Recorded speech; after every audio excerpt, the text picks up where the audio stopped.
সে অনেক দিন আগের কথা। এক বনে এক ডাইনি থাকতো, যে কাকের রূপ ধারণ করে বনের সমস্ত পশু পাখিদের পরীক্ষা নিত। আর যে তার পরীক্ষায় উত্তীর্ণ হতো, ডাইনি তাকে অনেক উপহার দিত। হে হা হা হা হা, আমি হলাম কঙ্কাল ডাইনি। আমি সবার পরীক্ষা নিই আর উপহার দিই। আর সেই বনে একটা ঘর ছিল, যে ঘরের মধ্যে টুনি ও টুনা বসবাস করত। কি গো টুনা, সারাদিন তো বাড়িতে বসেই থাকো, কোনো কাজও তো করো না। আর এদিকে বাড়িতে এক মুঠো চালও নেই, সেদিকে তো তোমার খেয়াল নেই। এভাবে বাড়িতে সারাদিন বসে থাকলে সংসার চলবে? কাজও তো করতে হবে, তাই না? তার থেকে ভালো তুমি কোনো একটা কাজ করো। হ্যাঁ টুনি, তুমি ঠিকই কথা বলেছ, কোনো কাজ করতে হবে। এভাবে আর সংসার চলবে না। বাড়িতে তো খাবার প্রায় শেষই হয়ে গেছে, কিন্তু আমার তো জমি জায়গাও নেই যে আমি চাষবাস করব এবং সেই সব ফসল বাজারে গিয়ে বিক্রি করে আমার সংসার চালাবো। কি যে করব, আমার মাথায় কোনো কিছুই কাজ করছে না। তার থেকে ভালো আমি একটু বনের দিক থেকে ঘুরে আসি, যদি কোনো কিছু একটা বুদ্ধি পাই। এই বলে টুনা তৎক্ষণাৎই তার বাড়ি থেকে বেরিয়ে যায় এবং বনের মধ্যে চলে যায়। উড়তে উড়তে টুনা বনের মধ্যে অনেক দূরই চলে আসে এবং একটা গাছের ডালে বসে। তখন সে লক্ষ্য করে যে সেই গাছের ডালে একটা আপেল ঝুলছে। তাই টুনা বলে, উঠতে উঠতে বনের মধ্যে তো অনেক দূরই চলে আসলাম, কাউকেই তো কোথাও দেখছি না, আর বাড়িতে তো খাবারও নেই, আর এই গাছের ডালে একটা আপেল ঝুলছে। এই আপেলটাকে না হলে আজকে নিয়ে যাই, টুনিকে খেতে দেব, তাহলে তো আজকে একটু তাকে চুপ রাখা যাবে। আর যদি খাবার নিয়ে না যাই, তাহলে তো আমাকে ধরে পেটাবে। তাই ভালো হবে এটাই নিয়ে যাই। এই কথা বলে টুনা সেই আপেলটাকে নিয়ে সেখান থেকে চলে যায়। তারপরে টুনা কিছু দূর আসার পরে লক্ষ্য করে যে একটা কাক বনের মধ্যে বসে আছে। তাই টুনা সেখানে যায় এবং টুনাকে দেখে কাক বলে, টুনা, এই আপেলটা আমাকে দাও টুনা। আমি অনেক দিন ধরে কিছু খাইনি টুনা, আমাকে আপেলটা দাও।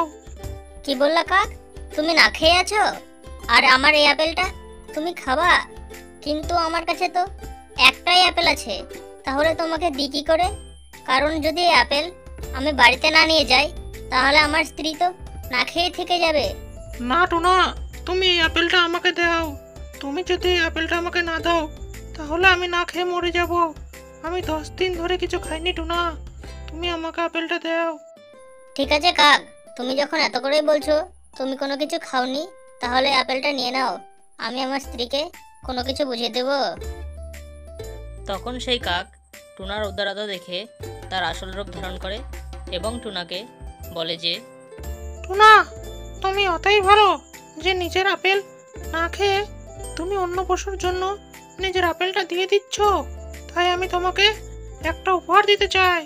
এই কথা বলার পর ডাইনি জাদুর মাধ্যমে একটা গাছ টুনাকে উপহার দেয় আর বলে যে, টুনা, তুমি আমার পরীক্ষায় উত্তীর্ণ হয়েছো, তার জন্য আমি তোমাকে এই গাছটা উপহার দিলাম। তুমি এটা তোমার বাড়ির সামনে লাগিয়ে দিও। ঠিক আছে ডাইনি, এই গাছটা আমি আমার বাড়ির সামনে লাগিয়ে দেবো, কিন্তু এটা কিসের গাছ? টুনা, এটা হলো জাদুই ডিমের গাছ। 2 দিন পর থেকে এই গাছে প্রচুর ডিম ধরবে, তুমি প্রচুর বড় লোক হয়ে যাবে ডিম বেচে। তারপরে টুনা সেই গাছটাকে নিয়ে গিয়ে তার বাড়ির সামনে লাগিয়ে দেয়। পরের দিন সকালে টুনি ও টুনা তাদের বাড়ির বাইরে এসে দেখে যে তাদের গাছে অনেক ডিম ধরেছে। তাই টুনা বলে, দেখো টুনি, আমি যে সেদিন ডাইনিকে সাহায্য করেছিলাম, সেই ডাইনি আমাকে যে গাছটা দিয়েছিল, সেই গাছে দেখো কত ডিম ধরেছে। এই ডিমগুলো বেচলে আমরা বড়লোক হয়ে যাব। তখন টুনি বলে, হ্যাঁ টুনা, তুমি ঠিকই বলেছো, এই ডিমগুলো বিক্রি করলে আমাদের সমস্ত অভাব দূর হয়ে যাবে, আমরা বড়লোক হয়ে যাব। তারপর থেকে টুনা তার সমস্ত ডিম বাজারে বিক্রি করতে নিয়ে যায় এবং টুনার দোকানের পাশে একটা শিয়ালও ডিম বেচে। আরে দাদা, ডিম নিয়ে যান, ডিম একদম তাজা তাজা ডিম। হ্যাঁ দাদা, হ্যাঁ ডিম নিয়ে যান, সস্তা সস্তা ডিম দাদা, সস্তা সস্তা ডিম।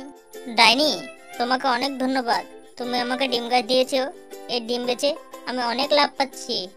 ধন্যবাদ বলার কি আছে, কিন্তু একটা কথা মনে রাখ, কিন্তু তুই আর কোনোদিনও লোভ করবি না, ঠিক আছে? হ্যালো বন্ধুরা, যদি আমাদের এই ভিডিওটা তোমাদের ভালো লেগে থাকে তাহলে একটা লাইক এবং চ্যানেলটাকে সাবস্ক্রাইব করে দেবা এবং কমেন্টটা করতে ভুলবা না কিন্তু।